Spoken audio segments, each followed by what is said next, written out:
Resident Evil serisi 1996'dan günümüze kadar gelmeyi başarabilen çok köklü bir seri. Bu süre zarfında nereden baksan 20'den fazla oyunu var bu serinin ve tabii ki teker teker 20 tane oyun oynayıp videosunu yapmak çok zor bir şey. Umarım tüm oyunu tek videoda beklememişsinizdir. Neyse, Resident Evil oyunları da tıpkı Battlefield serisi gibi part video şeklinde gelecek, haberiniz olsun. Okey, ilk oyundan başlayalım çok hızlı. Resident Evil. Stars isminde özel bir grup askerin bir köşk ve etrafında gerçekleşen şüpheli ölümleri araştırmasıyla başlayan olayları konu olan bir oyun. Sonunda bu ölümlerin kaynağının insanları ve hayvanları beyinsizleştiren, aç bırakan ve önündeki her şeyi saldırtan bir şeye, bir zombiye dönüştüren virüsten olduğunu öğreniyorlar. Bir zombi oyunu. Tabii ki bu cümle günümüzde oldukça sıkıcı bir cümle çünkü yeterince zombi içeriği tükettik. Ama 1996 için tabii ki çok ilgi çekici. Zombiler 1980'lerden beri oyun sektöründe az çok vardı. Ama zombileri en popüler eden o büyük yapım 1996'da çıkmış olan Resident Evil oluyor. Resident Evil'ın bir diğer büyük özelliği ise bir hayatta kalma korku oyunu olması. Hatta hayatta kalma korku türünü icat eden oyun. O kadar başarılı oldu ki bu türde 500 tane oyun gördük ve hala Resident Evil sayesinde görmeye devam ediyoruz. O yüzden oyun sektöründe yeri ayrı birazcık baba diyeceğimiz oyunlardan bir tanesi. Peki ne kadar korku oyunu derseniz? Vallahi şimdi biliyorsunuz herkesin korku kıstası birazcık farklı. Birileri gülerek Outlast oynarken başka insanlar Bioshock oynarken bile korkabiliyor. Korku insandan insana değişebilen bir şey ve bence buna bir de zaman süreci ekleniyor. Silent Hill videosunda da bahsetmiştim. Şimdi Resident Evil'ı 32 inç 2K monitörümde oynarken yani tabii ki abi korkmuyorum yani doğal olarak. He ama kendimi 1996 yılında okuldan eve gelmiş, yağmurlu bir günde oyunu açmış 15 inç tüplü monitörde geceleri oyun oynarken hayal edince belki korkabilirdim. Evet. Çünkü oyunun jumpscare'imsi bazı korkutma anları var. Köpeklerin bir anda camdan çıkması, kafanıza örümcek inmesi veya sadece kendine özel bir ada sahnesi olan dünyanın en korkunç zombisi.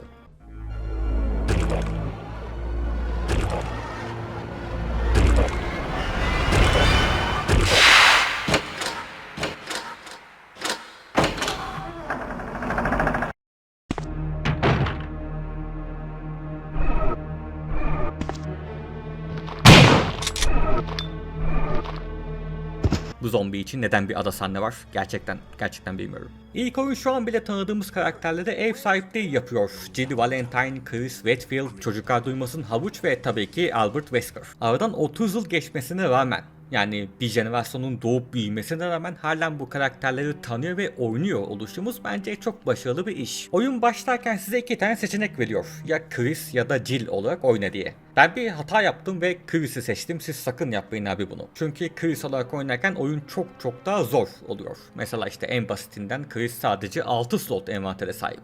Bu ne demek?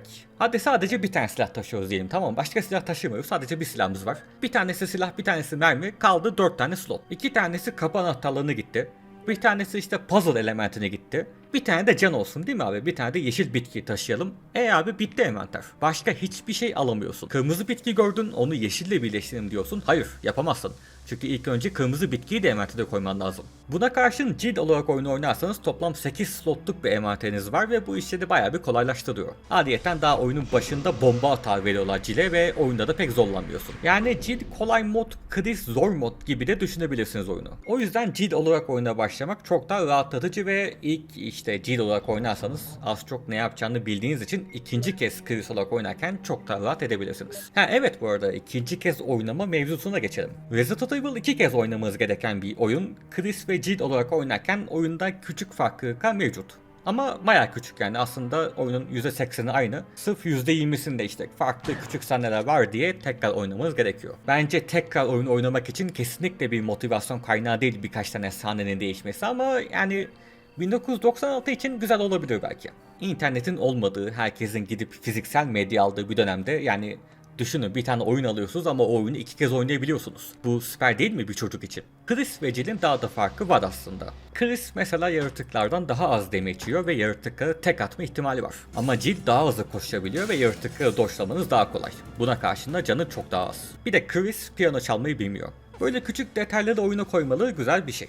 Oyunun büyük bir kısmı bir köşkte geçiyor. Bu köşk bayağı bir büyük. İçerisinde onlarca oda, gizli açılan kapılar ve tabii ki bol bol puzzle'lar var. Puzzle'lara gelirsek. Öncelikle abi oyunun puzzle'ları bence çok güzel. Neredeyse hepsi basit ve anlaşılır bir düzeyde. Sadece birazcık vaktini alırlar o kadar. Mesela şu tablo puzzle'ı teker teker tabloların yanına git işte sırayla düğmelerine bas falan filan birazcık kanser bir şey. Veya şu Rebecca ile ilaç yapma sekansı. Allah'ım çok kötü. Allah'tan emülatörde hızlandırma tuşu diye bir şey var da böyle çoğu yeri hızlandırarak oynadım. Puzzle'lar iyi güzel ama başka bir yerde bir sıkıntı yaşadım. Yön bulma. Oyunu oynarken bir iki yerde nereye gideceğimi bulamadım açıkçası. Döndüm dolaştım haritayı 3 defa turladım ama hiçbir şey bulamadım. İşte oralarda YouTube'dan gameplay açıp yönümü bulmaya çalıştım. Ama açıkçası ben oyuna başlamadan önce bu sekanslar çok daha fazla olur diye düşünüyordum. Bir iki tane olması bence yine güzel abi yani. Sonuçta 1996'da çıkmış oyun. Neyse sizlere köpeklerden ne kadar çok nefret ettiğimi söylemiş miydim?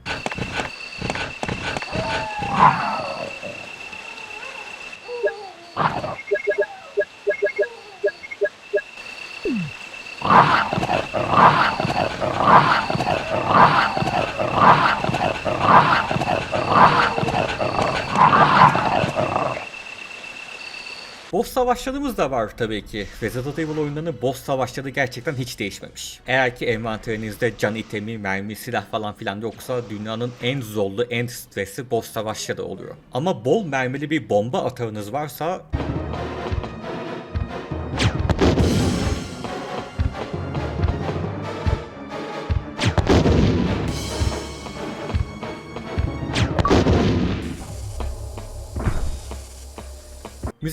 Müzikler halen aklımda diyebilirim. Ortamın atmosferine uygun çok güzel müzikleri yapmışlar ki zaten şu an arka planda da dinliyorsunuzdur. Ve beklemediğim şekilde hikayesi de iyiydi. Ben küçükken Resident Evil 1'i hiç oynamamıştım ama sağda solda gördüğüm kadarıyla işte köşkte insanların başına geçen olaylar diye kafama kodlamıştım hep. Ama şimdi oynayınca gördüm ki yani olayların bir başı, ortası, sonu varmış lan. İşte Stars takımı kim, Umbrella nedir, Albert Wesker neden kötü karakter, virüsün ortaya çıkışı falan filan hepsinin cevabı bu oyundaymış. Ve tüm bu saydığım şeyler birleşince gerçekten çok iyi bir ürün ortaya çıkıyor. Resident Evil 1996 için çok iyi bir oyun. Bu yüzden Shinji Mikami'yi de ayrıca tebrik etmek gerek oyun sektörüne böyle bir yapım kazandırdığı için. Normalde Super Famicom için geliştirilen bu oyun Sony'yi PlayStation 1'i duyurunca olaya taşınıyor. Mikami diyor ki işte oyunu 2 boyuttan 3 boyuta taşırız, süper grafikli bir şey yaparız diyor. Ama tabii ki Mikami'nin aklındaki şeyi o zamanki PlayStation 1 bile yetmiyor. Normalde tamamen 3 boyutlu bir ortamda bir FPS oyunu yapmak istiyor Mikami ama PlayStation 1'de tamamen 3 boyutlu bir FPS oyun yapmak PlayStation 1'i birazcık zorlayacak bir şey. Bu yüzden birazcık tasarım değişikliğine gidiyorlar. Arka plana 2 boyutlu resim yapıp oyunu da sabit kamera açılarına çevirmek zorunda kalıyorlar. Oyun boyunca yanımızda dolaşacak bir yapay zeka istiyor Mikami ama o da PlayStation 1 için fazla geliyor. O yüzden oyunun belirli kısımlarına küçücük bunu görebiliyoruz. Aynı şekilde zombiler de öyle. Bir odada çok fazla zombi yapamıyorlar ilk oyunda. Hatta oyunun son kısımlarına zombileri çıplak yapıyorlar ki işte bir de zombilerin kostüm poligonları eklenmesin diye. Bu şekilde bile bir odada maksimum 4 tane zombi yapabiliyorlar. PlayStation 1'in hafızası tabii ki o koca köşkü aklında tutacak değil. O yüzden ne yapıyorlar? Kapı animasyonları. Her kapı açtığımızda bir 5 saniye kapı animasyonu geliyor ve oyunda diğer yer yükleniyor. Böylece çeşitli bölümleri yükleme işini de bu şekilde hallediyorlar. Bir de motion capture kullanıp çok gerçekçi animasyonlar kullanmak istiyor Mikami ama abi artık dur diyorlar, artık yeter yapma. Ama en azından işte buradaki live action introyu kaydediyorlar. Mikami oyunu tıpkı bir film gibi sunmak istiyor. Bu yüzden gerçek kişiler tutup böyle bir kamera çekimi yapıyor. Hatta oyunun prototip sürümünde karakter seçin ekranında karakterlerin oyun içi modeli varken çıkış versiyonunda bir de gerçek aktör resmine geçiyorlar. Çünkü bunun batıya birazcık daha fazla hitap edeceğini düşünüyorlar. Evet, Resident Evil bir Japon oyunu olsa da oyunun ana odak noktası her zaman Amerika ve Avrupa pazarıydı. Karakterler Amerikalı, olay Amerika'da geçiyor, tüm script, hikaye İngilizce yazılıyor, seslendirme zaten İngilizce. Bu arada oyunun seslendirmesi birazcık fazla amatör, baya fazla amatör. What? Oh! Oh no! Sorry, I didn't mean to do that. You must be from the Bravo team. Ama bu kesinlikle bir eksi olarak yazılmaz çünkü o dönemlerde video oyunu seslendirmenliği yapmak resmi bir iş olarak geçmiyor. O yüzden o dönemki kurallara göre bir seslendirmenin bir video oyununda seslendirmenlik yapması bildiğin yasak gibi bir şey. O yüzden işte atıyorum işte mesela MGS1'in seslendirme isimlerinin hepsi farklı sahte bir isimle yazılmış. Eğer gerçek isimlerini kullansalardı kariyerleri tehlikeye girebiliyordu o dönem. Kojima üst düzey bir çabayla daha profesyonel bir seslendirme ekibi kullanabildi MGS için ama tabii ki Mikami'den de bir tane random festival oyunu için aynı şeyi bekleyemezsiniz tabii ki. Oyunun her anlamda batıya hitap etmesi de tabii ki satışlara da yansıyor. Resident Evil Japonya'da 1 satıyorsa Amerika'da 20 satıyor ve 30 senedir bu hiç değişmedi. İsim mevzusu da var tabii ki. Oyunun asıl orijinal ismi Biohazard. Bunun telif hakkını almak isterken Capcom bazı zorluklarla karşılaşıyor. Hem Amerika'da Biohazard isminde bir oyun varmış hem de sanırsam bir tane müzik grubu varmış. Bu yüzden ismi alamıyorlar. Başka bir isim üretmek zorunda kalıyorlar ve böylece Resident Evil'da karar kılıyorlar. Dünyada Resident Evil ismiyle çıkarken Japonya'da halen Biohazard ismiyle devam ediyor. Ve Amerika'da 2 milyondan fazla satarak çok büyük bir başarı elde ediyor. Resident Evil 1'i kapatmadan önce aklımda kalan son şeyi de söyleyeyim. Oyunu oynamak zor ama zorluğu eski olmasından değil birkaç tane mekanik eksik. Mesela bu oyunda karakteri döndürmek, kontrol etmek tam bir işkence yani. Zombi atıyorum arkanda kalıyor. Senin kendi karakterini 180 derece döndürmen lazım ama bu bazı durumlarda çok zor. Diyeceksiniz ki nasıl çözülebilir? Abi aslında çok kolay çünkü oyunun 4 Ağustos 1995 yılındaki prototip versiyonuna bakarsanız bu versiyonda sol veya sağ D-pad'e 2 defa basarsanız kendi etrafında 90 derece çok hızlı bir şekilde dönebiliyor karakter. Hadi bu yeterli gelmedi. 4 Ekim 1995 prototipinde farklı bir şey deniyorlar. Kendi etrafında normal bir hızla dönerken koşma tuşuna basarsan çok daha hızlı dönebiliyorsun. Bu bile yeterli olurdu aslında ama oyunun çıkış versiyonunda bu mekaniği kaldırıyorlar ve etrafında dönmek tam bir kanser haline geliyor. Neden bu mekanikten vazgeçtiler gerçekten bilmiyorum. Ayrıca bu versiyonda zombileri ateş edince kol, bacak falan kopabiliyor ama işte sansür sebebiyle ne yazık ki bu da çıkış versiyonunda oyundan kaldırıldı. Bir de auto-aim meselesi var. Oyunda ateş etmek için silahınızı zombiye doğru tutmanız gerekiyor. Bu da sabit kamera açılı bir oyun oynarken birazcık kanser edebiliyor. Bir auto-aim mekaniği lazım ki aslında da var ama Japon versiyonunda. Oyunun Japonya versiyonunda bir auto-aim mekaniği var ve nereye bakarsanız bakın karakter zombiye ateş ediyor. Ama bizim oynadığımız Amerika versiyonunda ise bu mekanik yok. Sanıyorum ki işte oyunun çok kolay olduğunu düşündüler ve zorlaştırmak için bu mekaniği kaldırdılar. Neyse efendim Resident Evil 1 bu kadar. Bence halen girip de oynayabileceğiniz bir oyun. Birçok versiyonu var. Nintendo 64'ten tutun işte PlayStation 1 bilgisayardaki modlu versiyonuna kadar. Ben PlayStation 1 emülatöründen 2K upscale yaparak oyunu oynadım. Bir de Red Dead Achievement sitesinden başarımları da açtım. Böyle başarımları kasa kasa ilerledim. Kronolojik olarak seriyi oynayacağım için dedim ki işte ana platformlarından oynayayım ki farkları daha net görebileyim diye. Siz oynamak istiyorsanız tabii ki en iyi seçenek bilgisayar versiyonu ve Seamless HD modu. Bu şekilde en iyi grafikleri ve en rahat modern deneyimi elde edebilirsiniz bu oyundan. İlk oyunun getirdiği başarıdan sonra tabii ki ikinci oyun da kaçınılmaz oluyor ve Capcom hiç hız kaybetmeden Resident Evil 2'nin yapımına başlıyor. Resident Evil 2.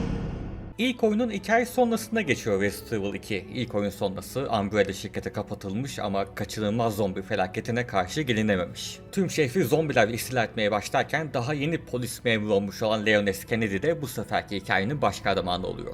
Oyun ilk oyunda tamamen aynı sisteme sahip. Sınırlı envanter kullanımı, puzzle'lar, anahtarla kapıyı açma, tank karakter kontrolleri, pre-render arka planlarla 3 boyutlu karakter, yine 2 kez oynama falan filan. Evet, bu oyunda da tıpkı ilk oyundaki gibi 2 tane oynanabilir karakterimiz var. Bu seferki ikinci yeni karakterimizin ismi ise Elsa Walker.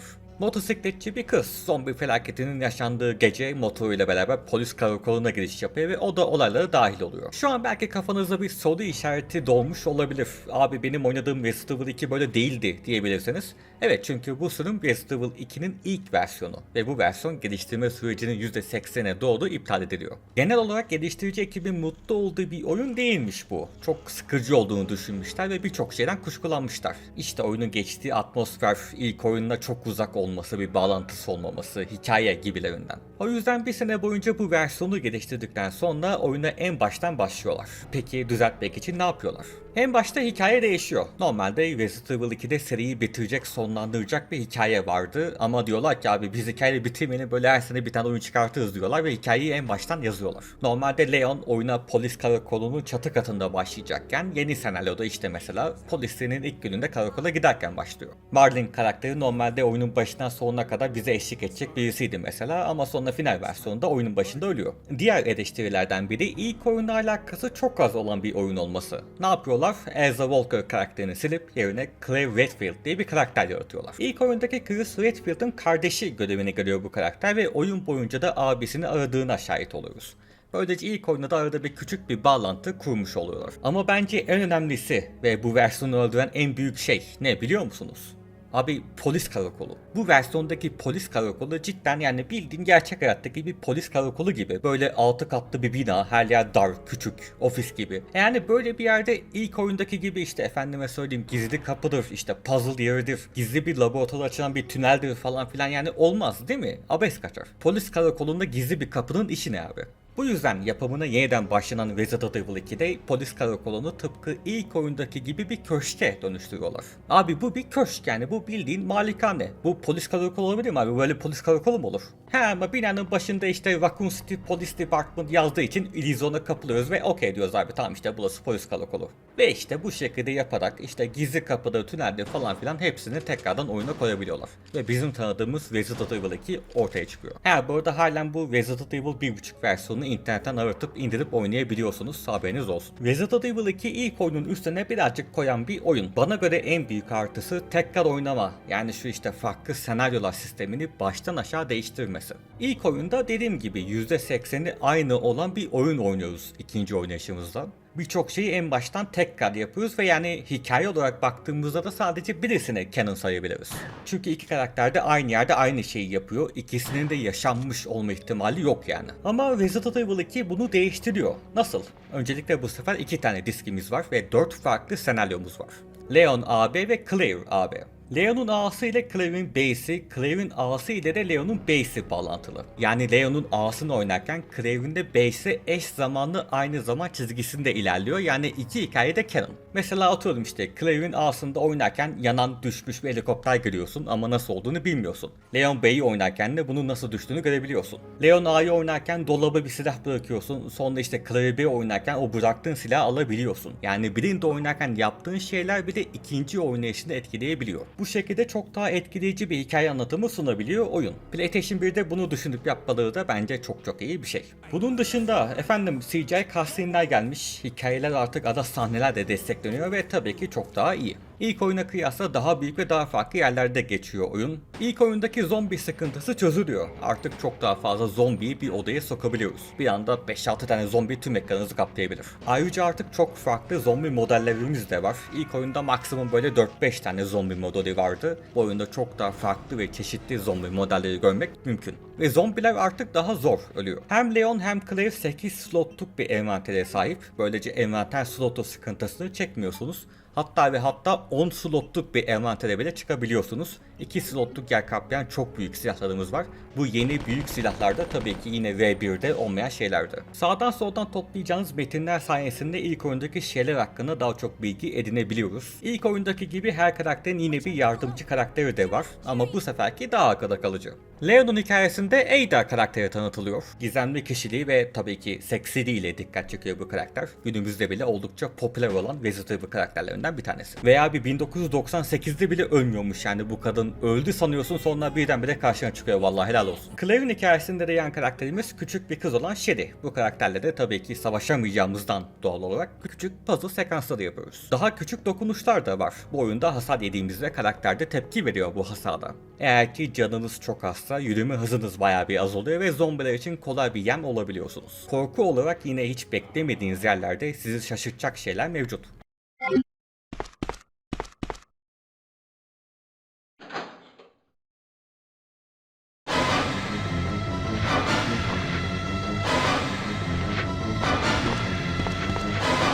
İlk oyundaki kötü seslendirme performansı da bu oyunda bir nebze düzeliyor. Daha iyi seslendirmelerimiz mevcut. Hikaye her şeyin etkisiyle birazcık daha sinematik ve birazcık daha film gibi. Bu yüzden birçok kişi Resident Evil 2'nin hikayesini Resident Evil 1'den daha iyi buluyor. Bu da puanlardan tut satışlara kadar her şey yansıyor. Resident Evil 2 inanılmaz yüksek puanlar alıyor ve neredeyse ilk oyunun 2 katı satıyor. Daha sonradan birçok portu da çıkıyor Resident Evil 2'nin. İşte Nintendo 64 bilgisayar, GameCube, Dreamcast falan filan. Bunlara değinmeyeceğim. Aralarında çok küçük farklar var ama büyük farkın olduğu bir versiyon mevcut. Game.com versiyonu.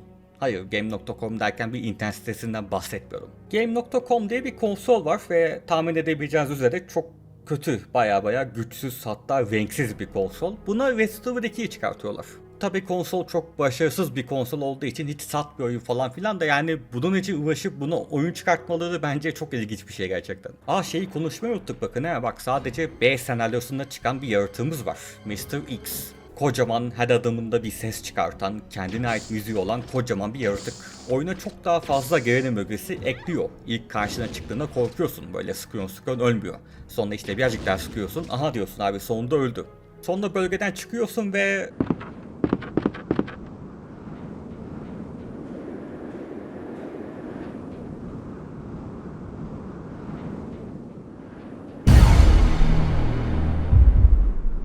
Hayır, ondan asla kurtulamayacaksın. Birdenbire duvarı yıkıp karşımıza çıkması falan gerçekten çok iyi kullanmışlar bu yaratığı. Bir de bu sadece bir tanesi. Oyunun başında 6 tane kapsülden sadece bir tanesinin bizim bulunduğumuz bölgeye atıldığını görüyoruz. Umarım kalan 5 kapsülü de görebiliriz diğer oyunlarda. Umarım. Değil mi? Görüyoruz değil mi arkadaşlar? Kısacası Resident Evil 2'yi ben ilk oyunun bazı amatör noktalarının cilalanmış hali olarak görüyorum. Yine mis gibi bir oyun. 98 senesi için yani... Açıkçası teknik olarak birazcık aşağıda kalmış bir oyun olsa da çünkü biliyorsunuz abi oyun sektörü o zamanlar çok hızlı gelişiyor. Kojima Metal Gear Solid'de böyle 3-4 saat ara sahnelere sahip bildiğin filmden çıkma bir oyun yapıyor. Sonra Resident Evil 2'ye dönüp bakıyorsun abi karakterler konuşmadan önce bir saniye donuyor. Yani her bir eylem yapmadan önce donan karakterlerimiz var abi bu oyunda yani o yüzden birazcık teknik olarak aşağıda ama yine gideri var. Bir de oyunun çok güzel bir mod desteği var. Yani inanılmaz güzel bir mod desteği var. Herkese öneririm. Oyuna çok fazla renk katıyor, çok farklılık katıyor, çok gülebileceğiniz komik güzel modlar var. Çok süper, ben çok beğendim. Bu modları kullanın. Resident Evil 2'den sonra Capcom Resident Evil serisi için birçok oyun geliştirme aşamasına başlıyor. Resident Evil bildiğim bir fabrik oluyor böyle. Her sene bir tane oyun çıkartmayı planlıyor adamlar. Nintendo 64 için Resident Evil 0 projesi, Dreamcast için Shinji Mikami önderliğinde asıl ekibin uğraştığı yeni nesil bir oyun olan Resident Evil Code Veronica. Bir tane PlayStation 1 için Resident Evil Survivor adında bir yan oyun ve ikinci oyunun yönetmenliğini yapan Hideki Kamiya önderliğinde yine PlayStation 1'de çıkacak olan büyük çaplı bir oyun olan Resident Evil 3. Ama Sony 1998 yazında PlayStation 2'yi duyurunca işler değişiyor. PlayStation 2 çıkacak, biz halen PlayStation 1'e oyun yapıyoruz olayı olmasın diye Capcom şu ana kadar yaptıkları PlayStation 1 Resident Evil 3'ünü iptal edip PlayStation 2 için yepyeni bir teknolojiyle Resident Evil 3 oyununu yapmaya başlıyor. Ne kadar uzun cümle bu oldu ananı sikeyim. Bu projenin de yine yıllar sürme ihtimali olduğu için serinin 3. oyununu yıllar boyu görmeme ihtimalimiz vardı. Bu yüzden Capcom yine bir plan değişikliği yapıyor. Kamiya'ya gidip diyor ki abi bak sana bolca süre, sen artık V3'ü yapmıyorsun, sen artık V4'ü yapacaksın abi. Biz de araya farklı küçük bir ekibe V3'ü sıkıştıracağız diyor. Ve böylece bizimle tanıdığımız olan Resident Evil 3 Nemesis projesi ortaya çıkıyor ve 1999 yılında çıkıyor. Resident Evil. 3 demedi. Oğlum 3 nerede? Normalde büyük oyunlar gelirken arada insanları tutmak için yapılan böyle küçük çaplı bir yan oyun olması gereken Resident Evil 3 beklediğimizden çok daha farklı bir oyun oluyor. Öncelikle oyunda yepyeni bir ana karakterle oynama fikri vardı ama sonra diyorlar ki yok abi biz yine tanıdık bir Sima ile oynayalım. Peki kimle oynayabiliriz? Abi şimdi Chris ve Clay Redfield'ı Code Veronica'da kullanıyorlar. Leon'u Resident Evil 4'e taşıdılar. Ne kaldı? İlk oyundan tanıdığımız Jill Valentine. Böylece oyundaki ana karakterimiz Jill Valentine oluyor ve şehirdeki kıyametten kurtulmaya çalışan Jill'imizin başında çok büyük bir felaket var. Sadece STARS üyelerini öldürmekle programlanmış bir ölüm makinesi. Nemesis. İkinci oyundaki Mr. X konseptini bu oyuna çok daha büyük bir şekilde taşıyor Capcom. Mr. X gibi oyunu sadece B senaryosunda azıcık yer kaplayan bir yaratık değil Nemesis. Direkt oyunun ismi. Oyunun başından sonuna kadar bizi kovalayan bir yaratıktan bahsediyoruz. Çok daha korkunç, çok daha hızlı ve çok daha ölümcül. Oyunun başında ilk defa karşılaştığınızda bu aynı Mr. X gibi diyebilirsiniz abi. Birazcık köşeye geç, oradan ateş et, yaratık yaklaştığında diğer köşeye geç, oradan ateş et. Ama biraz hasar verdikten sonra Nemesis bir anda koşmaya başlayınca aynı olmadığını fark ediyorsunuz. Sonra elinde bir RPG alıp kafanıza bomba atmaya çalıştığınızda çok daha iyi fark ediyorsunuz aynı olmadıklarını. Nemesis oyunun başından sonuna kadar birçok yerde karşımıza çıkıyor. En beklenmedik yerde bile çatıdan RPG ile kafamızı sıkmaya başlayabilir. Sizin yaptığınız saldırılardan kaçabilir, evrim geçirebilir, hatta birçok kez. Karşınıza çıktığında genelde iki seçeneğimiz var. Ya kaç ya da savaş. Ve bence en güzel özelliği şu, Nemesis şimdi çoğu yerde script olarak karşımıza çıkıyor. Ama oyunun bir kısmında böyle tamamen scriptten bağımsız kendi zekasıyla hareket ettiği bir kısım var. Bildiğin Nemesis'i şehre atmışlar ve şehirde sizi alıyor abi. Bulduğunda da işte siz güvenli odaya saklanana kadar sizi kovalıyor. Güvenli odaya girdiniz, beklediniz. Nemesis işte mecburen uzaklaşıyor. Atıyorum işte sağ tarafa gitti. Siz de güvenli odadan çıkıp sağ tarafa giderseniz direkt orada Nemesis'i bulabiliyorsunuz ve tekrar sizi kovalamaya başlıyor. Ha yok, sol tarafa gittiniz, bir süre güvendesiniz çünkü Nemesis sağda. Ama tüm haritayı dolaştığı için elinde sonunda sizi bulacak ve tekrar kovalamaya başlayacak. Bu tamamen şehirde rastgele sizi alıp kovalama olayını yine PlayStation 1'de yapabildikleri için çok büyük tebrik etmek lazım yani yapımcı ekibi. Resident Evil 3 ilk 3 oyun arasında oynaması açık ara farkla en zevkli oyun. Bu oyunu nasıl bu kadar kısa sürede yapmışlar yani gerçekten bilmiyorum. En baştan başlayalım. Şimdi bu oyunu birden çok oynamak zorunda değiliz. Bir kere oynamanız yeterli. Farklı senaryolar falan filan yok. Aslında teknik olarak yani oyunu 8 defa bitirebiliriz. Çünkü her bitirişinizde en sonda bir karakterin şu an ne yaptığına dair bir bilgi ekrana geliyor. Ama sadece bu yani. Sadece bir PNG resimden ibaret. Onu da internetten bakabilirsiniz yani. İlle de 8 defa bitirmenize gerek yok. Bir kere bitirince direkt bitmesi benim için açıkçası bir artı. Oyunda seçimler var. Birçok yerde iki seçenekten birini seçip oyunda o şekilde ilerleyebiliyorsunuz. Bu da genelde yaptığınız seçime göre oyunun yaklaşık bir 5 dakikalık sekansını değiştiriyor ilerlemenizde. Atıyorum işte bir fabrikaya önden değil de arkadan girmiş oluyorsunuz. Ama elinde sonunda bir yerde birleşiyor tabii ki. İlk oyunda şikayet ettiğim ve ikinci oyunda da olmayan karakteri hareket ettirme sıkıntısı düzelmiş. Sonunda ilk oyunun prototip sürümünde bulunan hızlı dönme tuşumuz artık bu oyunda resmi olarak var. Abi yetmemiş, bir de artık bu oyunda bir de dodge tuşumuz var lan. Düşman saldırısından hemen önce doğru zamanda bastığınızda gelen saldırılardan kaçabiliyorsunuz. Adamların 1999 yılında koyduğu özelliğe bak Resident Evil 3'e. Oyunu bir kere oynamanız yeterli dedim ama birçok kez oynamak istiyorsanız da oyun size çok güzel bir kapı açıyor. Çünkü oyunu her oynayışınızda düşmanların yerleri ve itemlerin yerleri değişiyor. Bu da eğer ki oyunu tekrar oynamak isterseniz size ayrı bir tat katıyor. İlk iki oyunun çoğu tek bir mekanda geçiyordu büyük bir kısmı. Bu yüzden aynı koridorlardan 89 defa geçiyordunuz. Bu oyun ise koskoca bir şehirde başlıyor ve sürekli ilerliyorsunuz abi. İkinci oyundaki polis karakoluna da giriyorsunuz, saat kulesine de giriyorsunuz ama buralarda fazla kalmıyorsunuz. Hemen sonra bambaşka mekanlarda ilerlemeye devam ediyorsunuz. Yani kısacası oynanış tempo olarak ilk iki oyunun çok daha üstünde ve çok daha zevkli bir oyun Resident Evil 3. Bu 3 oyun arasındaki favorim kesinlikle Resident Evil 3 diyebilirim ve çok havalı sahnelere de sahip.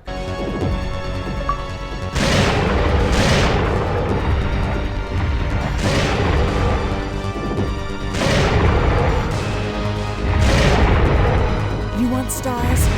I'll give you stars. Yeni jenerasyon Resident Evil oyunları gelmeden önce küçük bir oyunumuz daha var. Yine PlayStation 1 için çıkmış olan Resident Evil Survivor. Resident Evil Survivor.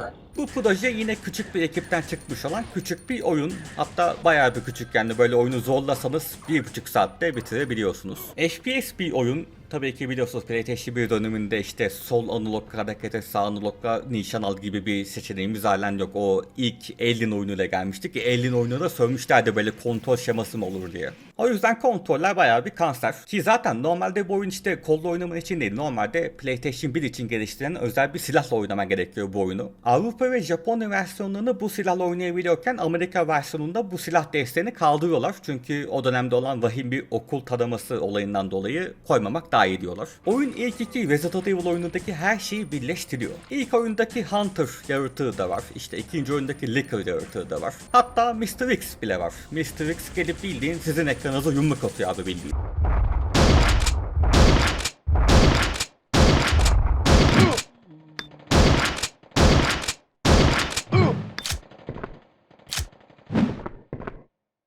Sayısı da bayağı fazla abi. Oyunun başından sonuna kadar bir 50 tane Mr. X öldürüyorsunuz yani söyleyeyim. Yani arka plandaki görüntüden de anlayabileceğiniz gibi oynaması zevkli değil birazcık kanser bir oyun. Ben oynarken daha fazla dayanamadım ve sonsuz mermi ve can hilesi açtım. Öyle işte arkama yaslana rahat oynadım. Oyun da süper oldu valla.